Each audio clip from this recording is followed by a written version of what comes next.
That's it. With that win, the Nationals clinched their first trip to the World Series in franchise history. A 7-4 victory over the Cardinals last night at Nationals Park to complete the sweep. World Series coming to D.C. for the first time since 1933. 86 years have passed since then, and that team won only 93 games this year. Wow. Hi, America.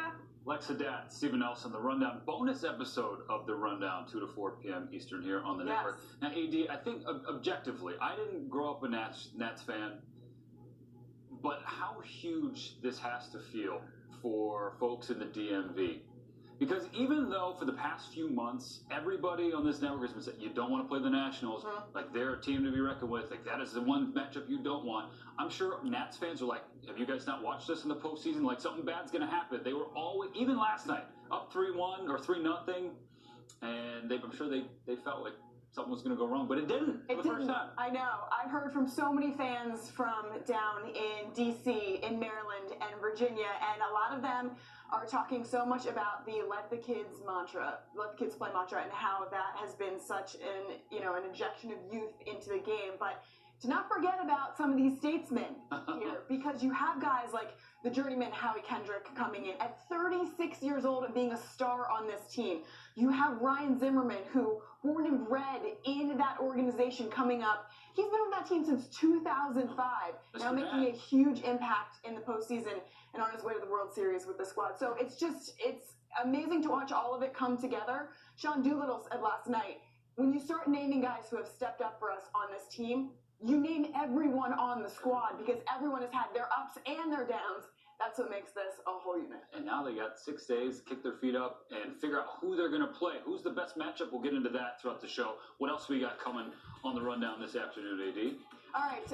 Unfortunately, with the weather, we're going to talk a little bit about what's going on with the ALCS, because there's a big storm coming our way. Yeah. They're calling it, a nor'easter, I believe? No, okay, so what happened is there's a low pressure system to the north of the ballpark, and the second one just offshore. Okay. And they collide.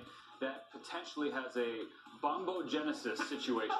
Shouts to Justin Stapleton and KPRC in Houston. He told me these weather terms. Regardless, all you need to know, Game 4 pushed back, and now the Yankees are going to have to win 3 games in 4 days. We're going to have a Hall of Famer with us inside Studio 42. Talk some hitting with Jim Thome. I love that. We're going to talk to him about Juan Soto and what his plate approach is, which is going to be huge for the Nationals moving forward.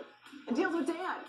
How this Nationals team came to be with all of the deals that they made to culminate to getting them to the World Series. Oh, and by the way, the Halos, they got a new skipper and an old friend in Joe Mann. We'll dive into that decision as well. But let's go back to last night. Nationals Park, the epic celebration for the Washington Nationals. Look at the pure joy and elation from Ryan Zimmerman. Here are the Nats, the National League champions postgame. Often bumpy roads leads to beautiful places, and this is a beautiful place. You know, I first came here in 2017. I was traded over here. And, I fell in love with the city, fell in love with the guys on this team. Being here, getting hurt last year, I was miserable being at home. But I knew all the hard work would pay off.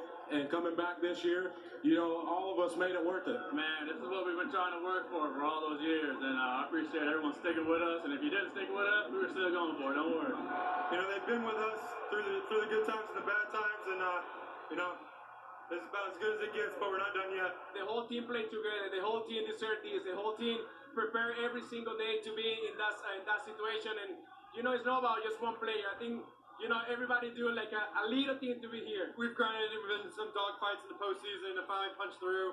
And the way we've done it, as a team, I'm lost for words. Loss of words is exactly how a lot of these players feel right now, but Jamal Collier has all of the words for us for MLB.com, wrote a beautiful piece last night. And Jamal, one of my favorite parts from this piece, I'm actually going to read it because I just loved it so much, was that the Nationals brought the oldest team in baseball to the dance and a bullpen with one of the worst ERAs in postseason history to the dance, and they're going to the dance anyway. What was the mood? What was the atmosphere like for these players last night in the clubhouse? Yeah, when I wrote that, one thing I was thinking about with this team is that, there's been better Nationals teams that have won more games, that have had more expectations, that you kind of thought would go a little bit further than this one. And I think what it taught this October and what this run kind of felt like was just that all the teams that used to catch breaks on the Nationals, or all the things that kind of went wrong, the Nats kind of were left explaining, suddenly that all just went right. And for the night and really the whole afternoon, it just felt like a culmination of finally not just what the Nats have went through this season before they started, where they were down in the wild card game, down in the Dodgers series, but just from all the kind of bumps and bruises they've had to go through and the heartbreak they've had to go through here in October to finally get to this moment. And you can just see this pure joy from all these guys to finally be able to reach that point and to kind of overwhelm the Cardinals from the start of this series the way they did.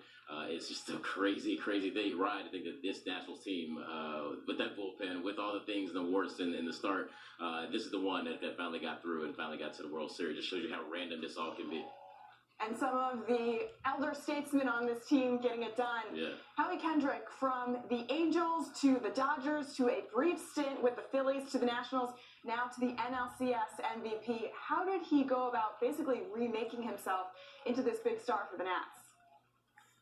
Yeah, when Howie got off to that kind of poor start really in the division series against the Dodgers, had a couple of bad errors, really wasn't hitting, and it was just a handful of games. I think that, one of the things I thought about was that this guy was really for real during the season. He was one of their best hitters, and it's, kind of nice to see him just make that all up and to show everybody that, the changes he made was real. And he thought he really had it before the big Achilles injury last May. He thought he made some swing changes with Kevin Long. He's been open about talking to Daniel Murphy, and really this guy was always a good back-to-ball contact hitter, but really the changes that he made to drive the ball more, all the kind of things that we've heard from a lot of hitters as well.